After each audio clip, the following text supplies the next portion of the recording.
The alarm on my wrist buzzed twice, which meant one thing: the vote was over. I was standing in the corridor outside the great chamber of the Galactic Council when the doors opened and a wall of cold air hit my face.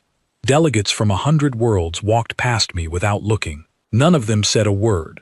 That silence told me everything I needed to know before anyone spoke it out loud. My name is Daniel Cross, and I was the last human allowed inside that chamber before the doors sealed for the final vote. I was not a soldier. I was not a scientist. I was simply the one who carried messages between Earth and the Council, because someone had to stand in that room and watch what they decided about us. A tall alien with silver skin and no visible mouth approached me. His name was Vel Thurak, and he was the Speaker of the Council. He held a thin data slate in his long fingers and offered it to me without ceremony. "It is done," he said, through the small translator device clipped near his throat. "Earth is no longer a member of this council.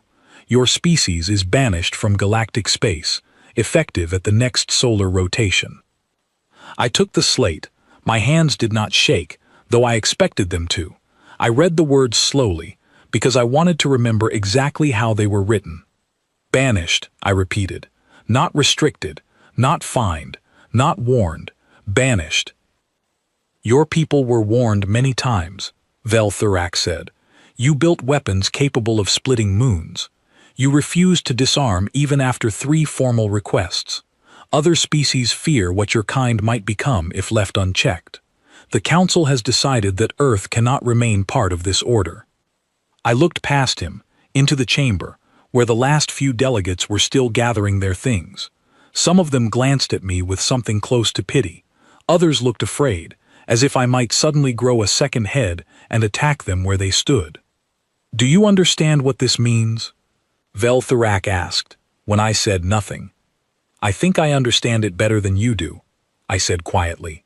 He tilted his head, the closest his kind came to showing confusion. "Your species will lose access to our trade routes. Your ships will not be allowed to dock at any council station. Your colonies beyond your own solar system will not be protected by council law. You will be alone." I nodded slowly. "Alone," I said. "Yes, I heard you the first time." He seemed to expect me to argue, to beg, to ask for one more chance, the way our ambassadors had done in the past.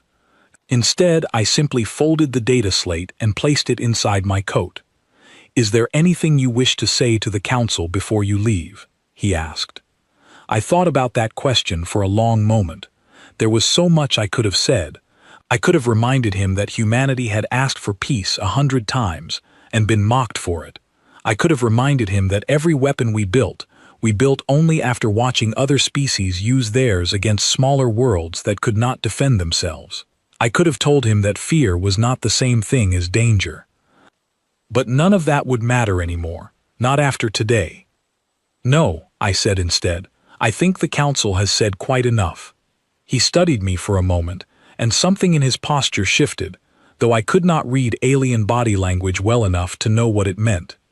Perhaps it was uncertainty. Perhaps it was the first small seed of doubt. "You should know," he added, almost gently, "this decision was not made out of cruelty.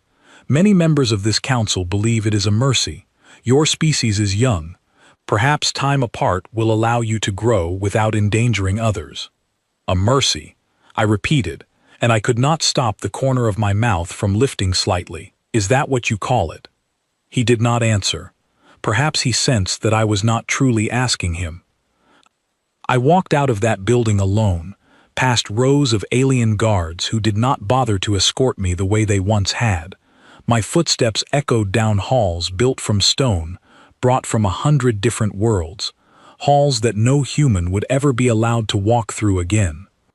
Outside, the sky above the council world was violet and streaked with thin silver clouds. My personal shuttle waited on the landing platform, its engines already humming. My pilot, a woman named Laura Bennett, stood at the base of the ramp with her arms crossed and a look on her face that told me she already knew. "They did it," she said, not as a question. "They did it," I confirmed. She let out a breath through her nose, somewhere between a laugh and a sigh. "How bad is it?" "Total banishment," I said. No trade, no protection, no membership. Effective at the next solar rotation. Laura's eyebrows lifted slightly, and for a moment I thought she might be worried. Then, slowly, a small and strange smile crossed her face. "Do they have any idea what they just did?" she asked. "I don't think they do," I said. "Not yet." We boarded the shuttle together, and as the engines lifted us off the platform, I looked back one last time at the great glass towers of the council world, glowing faintly under that violet sky. Somewhere behind those windows, alien leaders were already celebrating what they believed was a victory. They believed they had clipped the wings of a dangerous young species before it could grow any further. They did not understand that every rule they had placed on us for the last 60 years had been a leash, and they had just unclipped it with their own hands. As our shuttle rose higher, breaking through the thin outer atmosphere, I opened a secure channel back to Earth. It took several seconds for the signal to stabilize across the distance, but when it did, a familiar voice answered immediately, as if she had been waiting by the receiver the entire time. "Daniel," said Grace Whitfield, our head of foreign affairs, her voice steady despite the tension I could hear underneath it. "Tell me." "They voted for full banishment," I said. "Immediate and complete. No exceptions." There was a pause on the line, just long enough for me to imagine her closing her eyes and taking a breath. "Understood," she said finally. "Come home, Daniel. We have a lot of work to do." "Yes," I said, watching the stars stretch into long white lines as our shuttle entered faster than light travel. "We certainly do." I leaned back in my seat and let my mind drift over everything that had just happened. For 60 years, humanity had lived under a long list of rules written by species who saw us as a threat to be managed rather than a partner to be respected.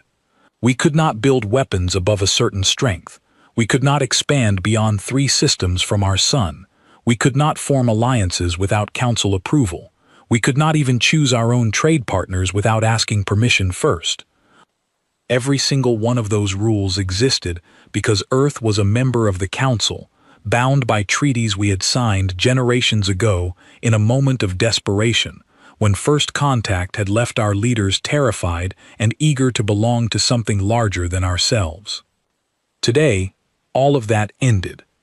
Laura glanced over at me from the pilot's seat, her eyes reflecting the soft blue glow of the navigation display. "You don't look worried," she said. "Most people would be worried right now." "I am worried," I admitted. "But not for the reason you think. Then what are you worried about?" I looked out at the stars rushing past the viewport, thinking of everything waiting for us back home, and everything that would begin the moment we arrived. "I'm worried about them," I said quietly, "because they just handed us exactly what we've been asking for, and they don't even realize it yet." Laura raised an eyebrow, waiting for me to explain further, but I simply shook my head and smiled. "You'll understand soon enough," I told her. "We all will." The shuttle sailed on through the dark, carrying the news that would change everything, while somewhere far behind us, an entire council of frightened worlds celebrated a decision they believed had made them safe. They had no idea that the true danger had never been our weapons or our ambition. It had always been our patience, and today they had just taken away every single reason we had left to keep showing it. I closed my eyes for a moment, letting the hum of the shuttle's engine settle into my bones, and I thought back to the first time I had ever entered that council chamber, many years earlier, as a young aide barely old enough to understand the weight of the treaties being signed around me. Even then, I remembered the way alien delegates had looked at our small human delegation, the way their eyes lingered a moment too long, the way their questions always carried a quiet edge of suspicion, no matter how carefully our diplomats answered them. We had never been welcomed into that community. We had been tolerated, watched, and measured against a standard no one had ever clearly explained to us.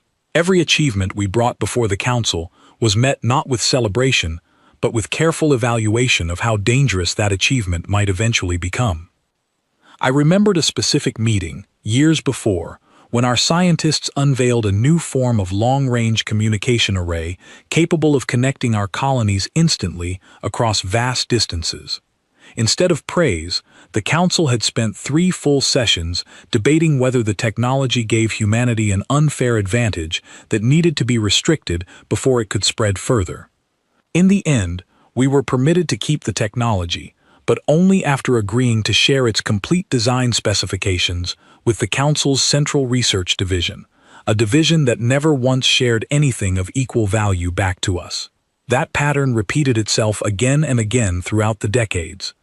Every gift humanity offered the wider galaxy was measured first for its danger, and only afterward for its value. Every step forward we took was shadowed by a dozen careful eyes waiting to see if that step would need to be reversed. Laura glanced toward me from the pilot's seat, noticing the distant look on my face. "You're thinking about something," she said. "I can always tell."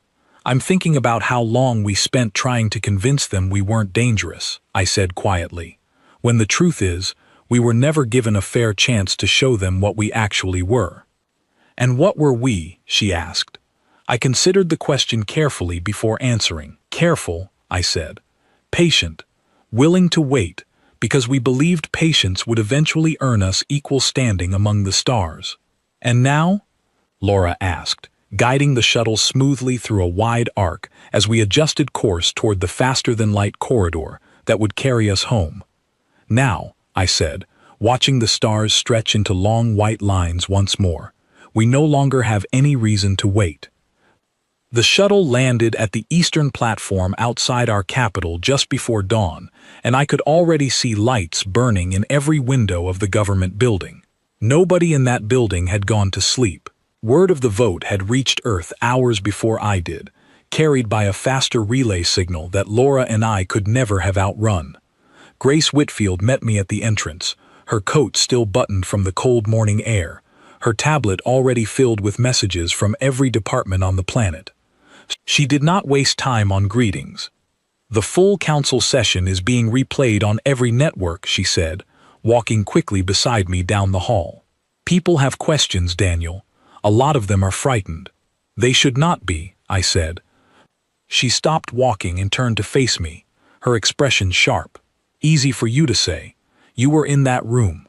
Most people out there only understand one thing right now. We have been thrown out of the only community we have ever known since first contact. That sounds like the end of something, not the beginning."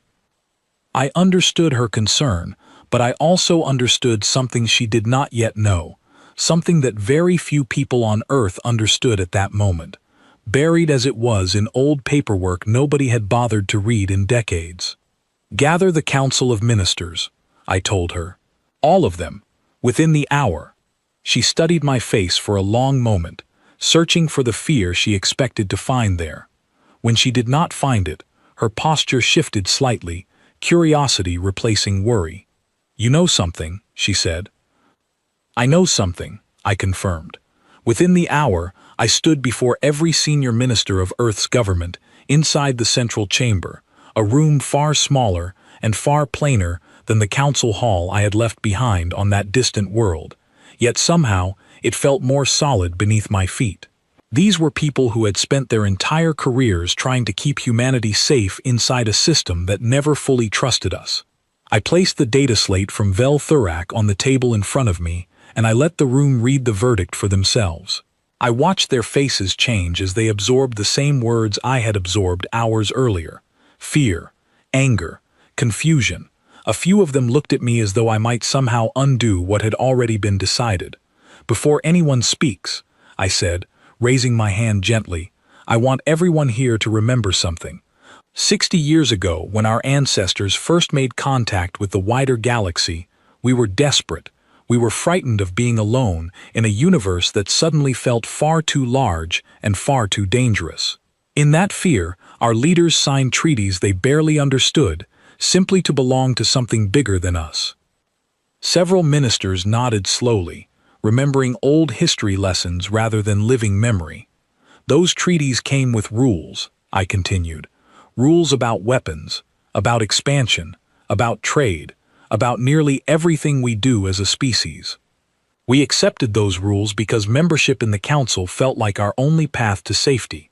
But membership always came at a price, and today, that membership has ended. A minister near the back of the room, a stern man named Ethan Wright who oversaw our defense committee, leaned forward with his arms crossed tightly. "With respect, Daniel," he said, "you are describing our situation as though losing membership is somehow good news. We have lost our protection. We have lost our trade partners. We have lost our voice in galactic matters. How is any of that something to celebrate?" I nodded, because his concern was fair, and because I knew this question would come from every corner of the room before the day was finished. "You are right that we have lost protection under council law," I said. "But ask yourself this, what exactly did that protection ever give us? When pirate fleets raided our outer colonies 11 years ago, did the council send ships to defend us, or did they simply record the incident and issue a formal complaint that changed nothing?" Several ministers exchanged glances, remembering that painful chapter clearly. "When our scientists developed a defense shield capable of protecting entire cities from orbital strikes," I continued, "did the council celebrate our progress, or did they force us to dismantle half of it because it exceeded limits they had placed on us alone? Limits no other species in that chamber was ever required to follow." The room grew quieter. "For 60 years, I said, we have been told that our safety depended on staying small, staying quiet, and staying obedient. We built weaker ships than we were capable of building. We settled fewer worlds than we were capable of settling. We held back nearly everything, because breaking council rules meant risking exactly what happened this morning." I paused and let my eyes move across every face in that room. "They have already taken away the thing we feared losing the most," I said.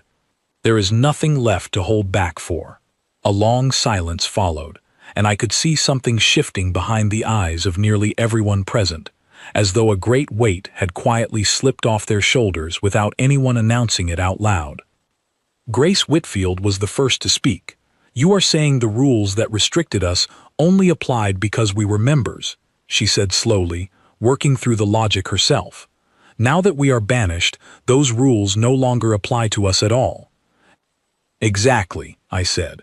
"Every restriction on our weapons, our expansion, our trade agreements, our military strength, all of it existed inside a treaty we are no longer bound by. The council did not simply punish us this morning. They removed the only leash that was ever placed around our neck." Ethan Wright uncrossed his arms slowly, his expression shifting from frustration to something closer to disbelief. "You cannot possibly believe they overlooked something so basic," he said. "I believe," I said carefully, "that the council has spent 60 years viewing humanity as a frightened young species that needed to be managed and controlled. They never imagined we might quietly understand the exact terms of our own imprisonment better than they did." A younger minister near the front, a woman named Clara Bishop who handled scientific development, leaned forward with wide eyes. "If the restrictions are gone," she said, "our research divisions could resume nearly a dozen projects that were shut down years ago. Faster engines, stronger hull materials, weapons systems we were forced to abandon halfway through development." "All of it," I confirmed. "Every project we were told was too advanced, too aggressive, or too dangerous for a species still under council supervision." Grace folded her arms and looked toward the large window overlooking the Capitol, where the sun was finally beginning to rise over the horizon, painting the sky in soft orange light. "This changes everything," she said quietly. "It does," I agreed, "but it also means the entire galaxy is about to discover something they were never prepared for. They believed banishing Earth was a punishment. In truth, they have simply removed the last barrier standing between humanity and the future we were always capable of building." Ethan Wright finally allowed a small, tired smile to cross his face, the first one I had seen since entering that room. "Then I suppose," he said, "our next task is deciding exactly what kind of future that will be." I nodded slowly, feeling the weight of that question settle over the entire chamber. "Yes," I said, "and I believe we owe the council a response, not a plea for reconsideration, not an apology, a response that makes our position absolutely clear. so there is no confusion about what happens next." Grace turned back toward me, her expression sharpening with quiet determination. "What kind of response are you thinking of, Daniel?" I looked around the room at each minister in turn, at faces that had entered this meeting frightened and were now beginning to understand the true shape of what had just happened. "I am thinking," I said slowly, "that it is time humanity stopped asking for permission and started setting its own terms." The room fell silent again, but this silence felt different from before. It no longer carried fear. It carried the first quiet spark of something the council had never expected to see in us: resolve. Grace nodded once, decisively. "Then let us draft it together," she said. "Every rule we intend to follow from this day forward, and every rule we no longer intend to obey." Over the following hours, ministers from every department gathered around that table, working through the night and into the following day, building something none of us had ever been permitted to build before. Not a request, not a treaty proposal, a declaration. As the final draft came together late that evening, Ethan Wright read the closing lines aloud to the room, his voice steady and clear. "We do not ask the council to reconsider its decision," he read. "We accept it fully, and we thank them for it." A few quiet laughs spread through the room, though none of them carried humor. They carried something closer to relief.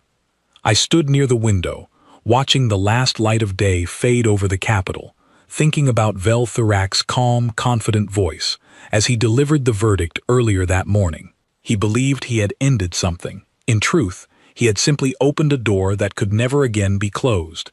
Tomorrow, that declaration would be transmitted to every corner of the Council's territory, and for the first time in 60 years, humanity would not be speaking as a frightened young species seeking approval. We would be speaking as ourselves. The transmission was scheduled to reach the Council world at midday, their time, timed carefully so that every delegate would be present in the chamber to receive it. Grace Whitfield insisted on that detail herself. She wanted no one to be able to claim later that they had missed it, misunderstood it, or heard only a partial account through second-hand reports. I was chosen to deliver the message in person, standing before a small recording camera inside our Capitol building, with every minister gathered silently behind me. Laura Bennett stood near the door, arms crossed, watching me with an expression somewhere between pride and nervous anticipation. "Are you ready?" the technician asked, his finger hovering over the transmission switch. I straightened my coat and looked directly into the camera lens, imagining the faces of 100 different species who would soon be watching this same recording across 100 different worlds. "Ready?" I said. The light on the camera turned green, and I began. "This message is addressed to the Galactic Council and to every species currently represented within it," I said, my voice calm and steady. "Yesterday, your council voted to banish humanity from galactic membership, citing concerns over our military strength, our rate of expansion, and our refusal to disarm according to your standards. We have reviewed your decision carefully, and we wish to respond clearly, so there is no confusion about what happens next." I paused briefly, allowing the weight of that sentence to settle before continuing. "We accept your decision," I said. "We will not appeal it. We will not request reconsideration. We thank you for it." I could imagine the confusion that single sentence would cause across 100 council chambers the moment it was translated into 100 different languages. "For 60 years, I continued, humanity operated under the restrictions placed upon us as a condition of council membership. We limited the strength of our weapons, even as other species maintained fleets far more powerful than anything we were permitted to build. We limited our expansion to a small handful of systems, even as other species claimed entire regions of space without consequence. We limited our research into technologies deemed too advanced for a species still considered young and unpredictable." I let my gaze move slightly, imagining the delegates seated in rows before that recording, listening in silence. "We accepted these limits," I said, "because council membership offered something in return: protection, partnership, a voice in matters that affected the wider galaxy. Yesterday, all of that ended, and so naturally, every restriction that came with it has ended as well. A soft murmur passed through the ministers standing behind me, though none of them spoke aloud. They had heard this reasoning already, during the long night of drafting this very message, yet hearing it spoken now, transmitted outward toward the stars, carried a different weight entirely. Effective immediately, I continued, humanity will resume full research into every technology previously restricted under Council law. This includes advanced propulsion systems, defense architecture, and weapons development at levels equal to those maintained by other member species. I paused again, letting that statement land fully before moving forward. Humanity will also resume expansion into any unclaimed system within reasonable distance of our home world, without requiring approval from any external authority. We will establish new colonies according to our own judgment and our own timeline. Behind me, I heard Ethan Wright shift slightly, his quiet presence a reminder of every conversation that had shaped these words. "We understand," I said, "that some of you fear what humanity might become without the restrictions your council once placed upon us. We wish to address that fear directly, because we believe honesty serves us better than false reassurance." I took a slow breath before continuing. Humanity does not intend to become a threat to species who mean us no harm. We have never sought conflict for its own sake. Every weapon we have ever built existed to defend what belongs to us, not to threaten what belongs to others. This remains true today, and it will remain true tomorrow. I let a brief pause settle before shifting into the section of the message I knew would matter most. "However," I said, "we wish to be equally clear about what will no longer be tolerated. For 60 years, humanity relied on Council law to protect our colonies from raiders, pirates, and hostile factions operating along our borders. That protection is now gone, and so is our obligation to show restraint toward those who threaten what belongs to us." I felt the room behind me grow very still. Any faction that attacks a human colony, any group that threatens a human vessel, and any species that seeks to exploit our current position outside Council law will be met with a response equal to the threat presented. We will not ask the Council to intervene on our behalf, because we no longer expect that intervention to come. We will handle these matters ourselves, according to our own judgment, and we will not require anyone's permission to do so. I allowed a longer pause here, wanting the weight of that sentence to fully settle before continuing. "We also wish to address the matter of trade," I said. "Humanity will no longer honor shipping lanes, trade restrictions, or territorial boundaries established under Council law, except where such boundaries align with our own interests. We will establish new trade relationships directly with any species willing to engage with us honestly and fairly, regardless of that species' current standing within your council." A soft breath escaped from somewhere behind me, quickly suppressed. I recognized it as Clara Bishop. Likely imagining the flood of independent trade opportunities, this single sentence would open across dozens of border worlds, eager to deal with Earth directly. "Finally," I said, "we wish to address something that has never been said clearly to your council in 60 years of membership. Humanity did not join your community because we believed ourselves inferior, nor because we required your guidance to survive. We joined because we were frightened, and fear made us accept terms we never should have accepted in the first place." I felt something steady settle in my chest as I spoke these final lines, something that had been building quietly since the moment Vel Thurak handed me that data slate. "Today, that fear no longer serves any purpose. You have removed the only reason we ever had to accept those terms. We do not view this as an ending. We view this as the moment humanity finally stands as we were always meant to stand, unrestricted, unafraid, and entirely capable of shaping our own future without waiting for anyone's approval." I looked directly into the camera one final time. "This is not a request for reconsideration," I said. "This is a declaration of the terms under which humanity will now exist within this galaxy. We do not ask you to accept them. We simply inform you that they are already in effect." The light on the camera turned red, signaling the end of the recording, and for several long seconds, the entire room remained silent. Nobody moved. Nobody spoke. Even Laura Bennett, who rarely showed nerves of any kind, stood frozen near the doorway, with her arms still crossed tightly against her chest. Grace Whitfield finally broke the silence. "Send it," she said quietly.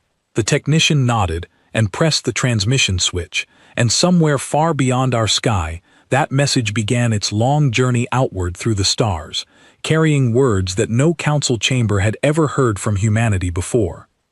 I turned to face the room, watching the weight of what we had just done settle over every face present.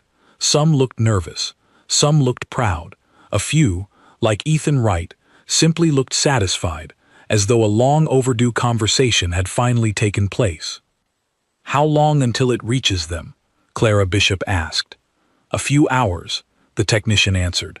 "Perhaps less, depending on relay conditions along the route." Grace turned toward me, her expression steady, despite the tension still lingering in the room. "And how long," she asked, "before we find out how they respond?" I thought about Vel Thurak's calm, confident voice from the day before, and I imagined how that same voice might sound upon hearing every word we had just transmitted across the stars. "I imagine," I said slowly, "that we will not have to wait very long at all." As if summoned by that very thought, a soft chime sounded from the communications terminal near the far wall, indicating an incoming transmission request from beyond our system. The technician glanced toward Grace, silently asking permission to answer. Grace nodded once. The screen flickered to life, and the pale silver face of Vel Thurak appeared before us, his expression unreadable behind the thin translation device clipped near his throat. Behind him, I could see the edges of the great council chamber, filled with delegates whose postures suggested the calm confidence from yesterday had entirely disappeared. "Daniel Cross," Vel Thurak said slowly, his voice carrying none of the composed authority it held during the vote. "The council has received your transmission." "I assumed you would," I said evenly. "You understand," he continued, "that this message will be interpreted by many as a threat." "It is not a threat," I said. "It is a declaration of exactly how humanity intends to move forward now that we are free of every restriction your council placed upon us. We are simply making certain there is no confusion about our position." Behind Vel Thurak, I could see several delegates leaning toward one another, their expressions tense, their body language carrying none of the calm certainty they displayed during yesterday's vote. "Many members of this council," Vel Thurak said carefully, "did not anticipate this response." "I imagine you did not," I said. "For 60 years, your council viewed humanity as a young, frightened species that needed guidance and restriction to remain safe. You never imagined we understood the exact terms of our own treaty well enough to recognize what banishment would truly mean." Vel Thurak's posture shifted slightly, something I still could not fully read, though I suspected it carried the weight of genuine uncertainty. "The council did not intend to release you from every restriction," he said. "This decision was meant to isolate your species, not to grant it freedom." "And yet," I said calmly, "that is precisely what it has done." A long silence stretched between us across the vast distance separating our two worlds. "What do you intend to do now?"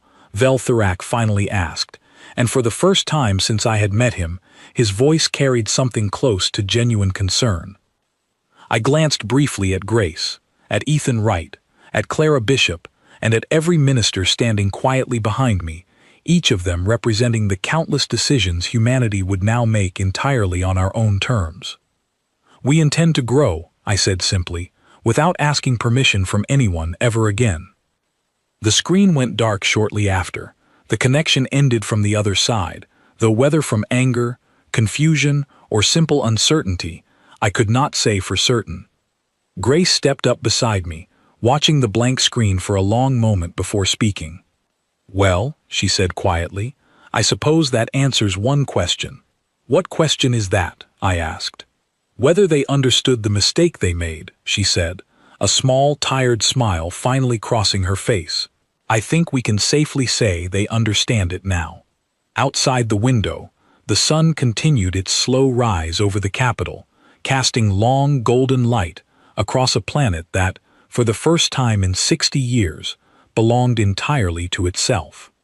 6 months passed before I saw the true shape of what our declaration had set in motion, and I saw it firsthand aboard a vessel named the Meridian, humanity's newest deep space cruiser, built using engine designs our scientists had been forbidden from completing for over a decade. I stood on its bridge as its commanding officer. A calm and sharp woman named Megan Shaw guided us toward the outer edge of a system 3 times farther from Earth than any human colony had ever been permitted to settle. "Approach complete," Megan said, her eyes fixed on the navigation display. "We are entering orbit around the 4th planet now." I stood beside her, watching the pale blue world grow larger on the main screen, a planet our scouts had identified months earlier as ideal for settlement, rich in resources, and free of any competing claims from other species. "Under the old rules," I said quietly, "we would never have been allowed to come this far." "Under the old rules," Megan replied, a faint smile touching her lips. "Half the systems we've already surveyed would still be marked as forbidden territory. Since the day our declaration reached the Council, humanity had expanded faster than at any point in our history. New colonies had been established in systems that were once far beyond our permitted boundary. Research divisions once restricted to limited testing now operated at full capacity, developing propulsion systems, defense technology, and communication networks that rivaled anything the Council itself possessed. It was not expansion built on carelessness or aggression, however. Every colony we established followed careful planning, respectful of any other life we encountered, and mindful of resources for future generations. We were not trying to conquer the galaxy. We were simply, finally, allowed to grow at the pace we had always been capable of. Not every reaction to our declaration had been calm, however, and it did not take long before that reality reached us directly. 3 months into our expansion, a smaller trading vessel operating near one of our new border colonies sent a distress signal that reached the Meridian just before we departed for our current mission. A group of raiders, operating outside any recognized authority, had begun targeting vessels along the edge of human territory, likely believing that a species newly cut off from Council protection would be an easy target. Megan Shaw had been the one to respond to that first distress call, and I had been aboard the Meridian at the time, present for what followed. The raiders had approached the trading vessel with confidence, expecting no resistance and no consequences. What they encountered instead was a heavily reinforced Earth cruiser capable of neutralizing their entire operation within minutes, its weapons systems built using technology we had spent years developing in secret, technology the Council had once forbidden us from completing. I remembered standing on the bridge that day, watching Megan calmly issue orders as the Meridian moved to intercept the raiders before they could reach the defenseless trading vessel. "They are hailing us," the communications officer said, glancing toward Megan for instruction. "Let them speak," Megan replied. The raider leader's voice crackled through the speakers, confident and mocking. "You're a bit far from home, aren't you? Word says your little planet doesn't have any friends left to protect you anymore." Megan's expression did not change. "We do not require protection," she said calmly. "We require you to leave this system immediately, or we will remove you from it ourselves." A short laugh followed, big words for a species that just got kicked out of the only club that mattered. "You misunderstand your situation," Megan said, her voice steady and calm. "This is not a request." The raider vessel fired first, a single warning shot meant to intimidate rather than damage, clearly expecting the Meridian to retreat. Instead, Megan issued a single, calm order, and within moments, the raiders' engines were disabled with a precision strike that left their vessel drifting harmlessly in space, unable to flee or continue their attack. The entire encounter lasted less than 10 minutes. Word of that incident spread quickly across border systems, carried by traders and travelers who had witnessed the aftermath firsthand. Humanity, once viewed as a species too restricted and too cautious to defend its own colonies effectively, had suddenly demonstrated capability far beyond what anyone outside our world had expected. More incidents followed in the months after, each one testing our resolve in different ways. A hostile faction attempted to claim one of our newly established mining outposts, believing our lack of council protection made the colony vulnerable. They were met with swift, disciplined resistance that ended the conflict before it could escalate into anything larger. Another group attempted to intercept one of our supply convoys along a border route, only to discover that our escort vessels carried defense systems far more advanced than anything they had encountered from Earth before.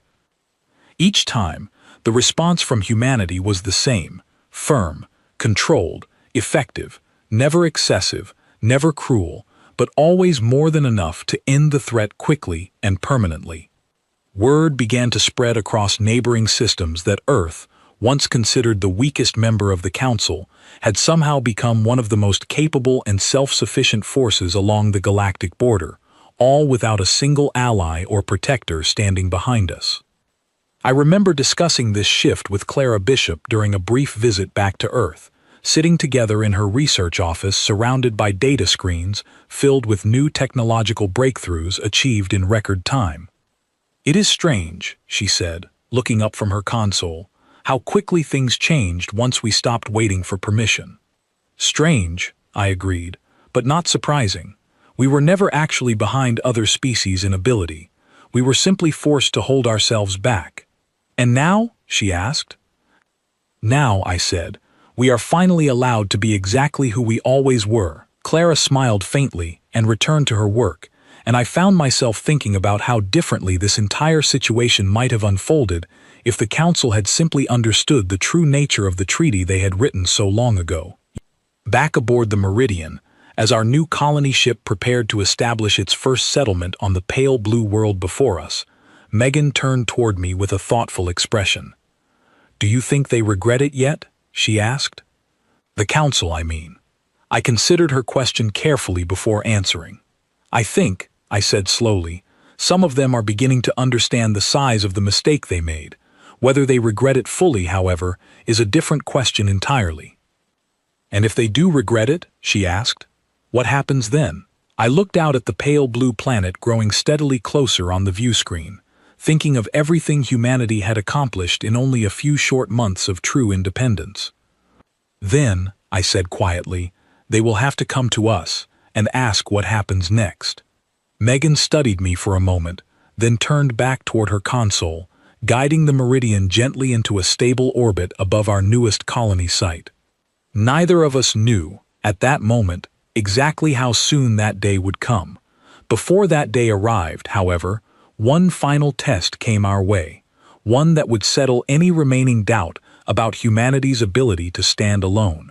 It happened 3 weeks after the Meridian established its new colony on that pale blue world, when a larger and far better organized force approached one of our oldest border settlements, a mining colony named Fallridge Station that had operated peacefully for nearly 2 years.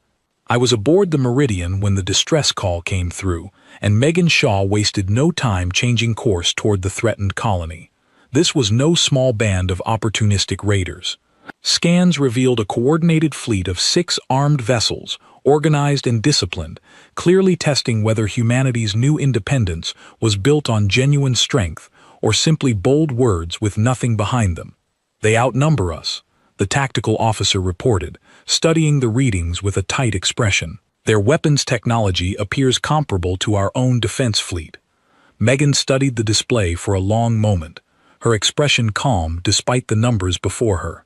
"Send a warning transmission," she said. "Tell them to withdraw immediately." The response came quickly, delivered by a gruff voice carrying open confidence. "Your colony has no protection anymore. We know exactly what happened to your people last year. There is no Council fleet coming to save you this time." "There never was one coming to save us," Megan replied calmly over the open channel. "We have always protected what belongs to us. This will be no different." The enemy commander laughed, clearly unconvinced, and ordered his fleet to advance toward Fallridge Station. What followed was not a display of aggression, but a display of precision. Megan coordinated with 2 additional Earth vessels already stationed nearby, and together they executed a defense pattern developed over the past year specifically for situations exactly like this one.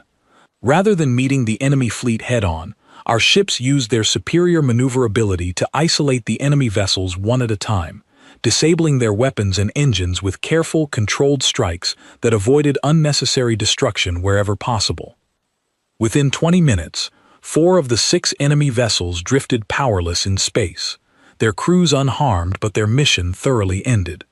The remaining 2 vessels retreated without further resistance, carrying word back to whatever faction had sent them that Earth's colonies were no longer an easy target, if they ever truly had been. News of that encounter spread even faster than the previous incidents, carried across a dozen border systems by traders eager to share the story of a coordinated attack fleet defeated by a handful of Earth vessels without a single colony casualty.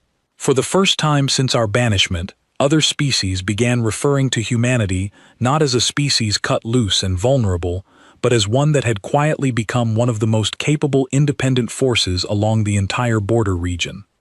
Megan turned to me once the battle had concluded, watching the retreating enemy vessels disappear into the darkness beyond our sensor range. "That should answer any remaining questions," she said quietly. "I imagine it will," I said, watching Fallridge Station's lights flicker back to full operation as its crew resumed their work, unharmed and secure. It arrived less than a year later, in the form of a formal request for a diplomatic meeting, transmitted directly from the Galactic Council to Earth's central government. I read the message myself, standing in Grace Whitfield's office as she handed me the tablet containing the request, her expression carrying a mixture of satisfaction and quiet disbelief. "They are asking for a meeting," she said. "Not a summons, not a demand, a request." I read through the message carefully, noting the careful, measured language used throughout, so different from the confident tone the Council had carried during the day of our banishment. "They want to discuss renewed cooperation," I said, scanning the final paragraph. "They are proposing a new framework for relations between Earth and the Council." Grace crossed her arms, watching me closely. "What do you think prompted this?" I thought back over the past year, over everything humanity had accomplished since the day of our banishment. 3 new colonies established beyond our previous boundaries, each thriving under careful, independent management. A defense fleet capable of protecting every border system without assistance from any outside power. Trade agreements formed directly with a dozen smaller species who had grown tired of the Council's restrictive policies and welcomed the opportunity to deal with humanity on equal terms. A steady stream of technological breakthroughs that had, within a single year, closed a gap that once took generations to bridge. "I think," I said slowly, "the balance of power in this region of space has shifted more than the Council expected, and they are no longer comfortable with how quickly that shift occurred." Grace nodded slowly. "Ethan believes several smaller species are considering forming trade agreements with us instead of remaining loyal to Council oversight. If that continues, the Council's influence in this entire sector could weaken considerably. And they cannot allow that to happen quietly," I said, "not without at least attempting to bring us back into their fold, where they can once again exert some measure of control." Grace handed me a second tablet, this one containing our government's internal discussion regarding how to respond to the Council's request. "The ministers have already discussed this at length," she said. "They want you to lead the delegation, Daniel. You were present the day this all began. It seems fitting that you should be present for whatever comes next." I accepted the assignment without hesitation, and within 2 weeks, I found myself once again standing inside the great chamber of the Galactic Council, though this time, everything about the atmosphere in that room felt entirely different. Vel Thurak greeted me personally at the entrance, his posture noticeably less composed than it had been during our previous encounters. "Daniel Cross," he said, his voice carrying a note of genuine respect I had not heard from him before. "Thank you for agreeing to this meeting." "Of course," I said evenly. "Humanity values open communication, even with those who once believed banishing us was in everyone's best interest." He did not respond immediately, and I noticed a faint shift in his expression, something close to quiet acknowledgement of that fact. Inside the chamber, delegates from across the galaxy watched as I took my place at the center podium, the very spot where I had once stood to receive the verdict of our banishment. Now, I stood there again, not as a frightened representative seeking approval, but as a voice for a species that had proven, decisively, that it required no one's permission to thrive. "Members of the Council," Vel-Thurak began, addressing the chamber formally, "we have gathered today to discuss renewed relations between this council and the people of Earth." A murmur passed through the assembled delegates, some curious, some clearly uncomfortable with the direction this meeting was already taking. "Before we begin," I said, raising my hand slightly to draw the chamber's attention, "I would like to make something clear so there is no confusion moving forward." Vel-Thurak gestured for me to continue, and the chamber quieted to listen. "1 year ago," I said, "this council voted to banish humanity from galactic membership, believing that action would weaken and isolate our species. Instead, that decision removed every restriction placed upon us for the past 60 years, and allowed humanity to grow, expand, and develop at a pace we were always capable of, had we simply been permitted to do so." Several delegates shifted uncomfortably in their seats, though none interrupted. "We do not view your invitation today as an opportunity to return to our previous arrangement," I continued. "We have no interest in accepting restrictions on our weapons, our expansion, or our trade relationships ever again. If this council wishes to establish a relationship with Earth moving forward, it will happen entirely on new terms, terms that reflect exactly who we have proven ourselves to be over this past year." A tall alien delegate near the front of the chamber, representing one of the larger member species, spoke up sharply. "You speak as though Earth now holds equal standing with species who have existed far longer than your own. That is a bold assumption for such a young civilization to make." I turned toward him calmly. "It is not an assumption," I said. "It is a fact, demonstrated clearly over the past year, through independent expansion, independent defense capability, and independent trade relationships formed without a single restriction imposed by this council. We did not ask to prove ourselves capable of standing alone. You forced that proof upon us, and we delivered it." The delegate fell silent, clearly unable to counter the simple truth behind my statement. "What terms," Vel-Thurak asked carefully, "would humanity require in order to consider any form of renewed relationship with this council?" I had spent many nights preparing for this exact question, discussing every possible term with Grace Whitfield, Ethan Wright, Clara Bishop, and every minister who had stood beside me since the day of our banishment. I laid out our position clearly, point by point, allowing the entire chamber to hear exactly what humanity now expected. "First," I said, "Earth will not accept any restriction on the strength or development of our defense technology. We will maintain full independence over how we protect our colonies and our people." Vel-Thurak nodded slowly, and several delegates exchanged uncertain glances. "Second," I continued, "Earth will not accept any limit on our expansion into unclaimed territory. We will continue to establish new colonies according to our own judgment, respecting the boundaries of other established species, but requiring no approval to do so." A quiet murmur passed through the chamber once more, though no one objected outright.